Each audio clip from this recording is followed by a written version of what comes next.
c'est extrêmement profitable de créer de la monnaie. On est d'accord, hein, j'imprime un billet.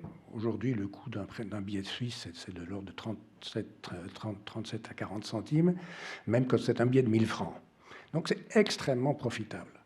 Donc c'est ce qu'on appelle, ce bénéfice, c'est ce qu'on appelle le seigneuriage, c'est le droit du seigneur. On sait aujourd'hui que, comme j'ai dit tout à l'heure, une monnaie doit être adaptée à un pays, et la contrepartie, c'est que le droit du seigneur, le seigneuriage, le bénéfice d'imprimer des monnaies, revient à la collectivité. C'est comme ça que la Banque nationale va distribuer cette année-ci 3 milliards, il y a 2 ans ou 3 ans, c'est 6 milliards, ça revient à la collectivité. Je ne comprends pas pourquoi ce droit du seigneur, on le remettrait maintenant à quelques privés, on me dit 18 personnes pour Tether, ou 50 personnes, allez, 50 personnes pour 18 milliards, enfin, ou 18 milliards pour 50, je ne sais pas, mais c'est complètement absurde. Ça revient à la collectivité. Il n'y a aucune créativité là-dedans, hein. C'est imprimer un billet, tout le monde peut le faire et gagner.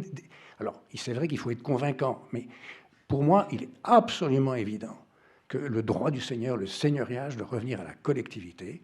Trump, il dit un jour une chose, le lendemain, il dit juste le contraire, hein, on est d'accord.